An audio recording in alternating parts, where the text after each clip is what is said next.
Hello everybody, we're here today. I'm going to go over some different grips and grip bushings on the 1911 with you. One of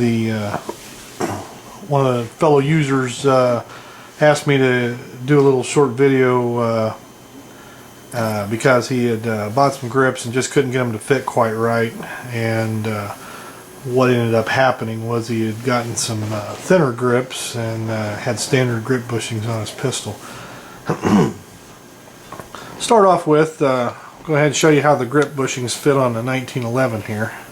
I'll pull this Pierce grip sleeve that I have on back, and you can see right here there's two bushings, and they're designed so that the grip will just fit in over the top of them like that, and then you just simply install your screws in over the top of it. Probably the biggest hassle with these are that either they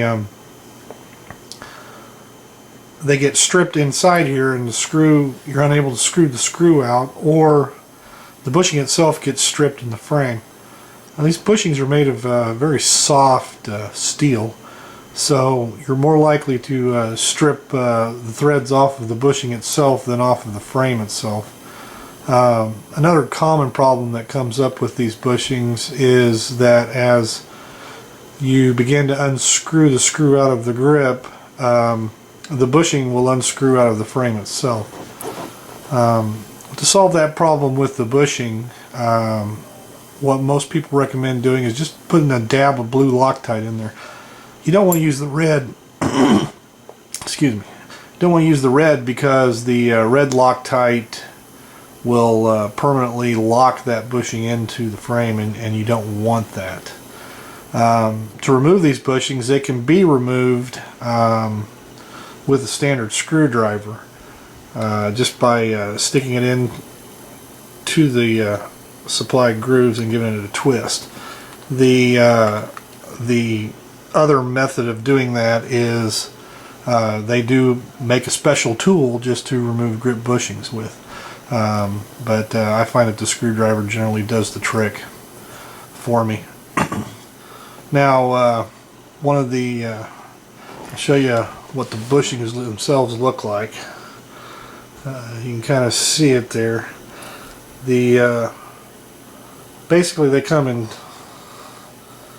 two formats. This is a standard one, and then they make a slim one for slim grips, and it's only about got about half of this upper surface that sticks out, because the thin grips themselves are usually very thin.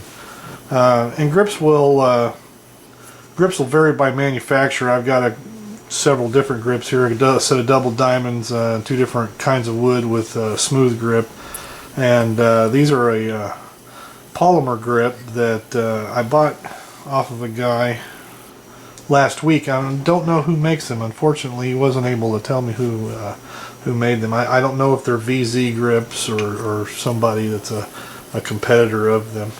But just to give you an example here, these are all standard grips for a standard government 1911. You can see that one is 0.21 thickness. This one is 0.27 of an inch.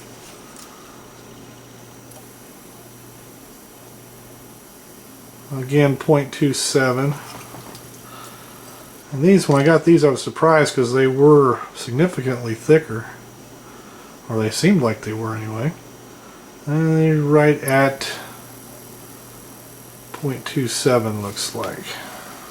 Again, so the width of these different panels from different manufacturers can vary some, and that variance is part of what makes it nice with 1911s. You'll see guys occasionally that'll change grip panels as often as they change their pants. Pete over at the Armory channel is a prime example of that. And on this 1911 that I have here, I'll go ahead and just install this grip, kind of show you how it's done. You just get the grip in place there, put your screws in place, and take your screwdriver and screw those screws in. One of the things, like I say, this has a pierced grip insert, which gives me the finger grooves on the front of the grip for this 1911.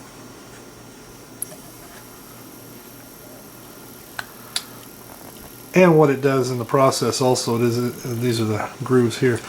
You can kind of see here, it adds about a 1/16 of an inch thickness on either side of that grip, allowing for a much bigger, thicker grip.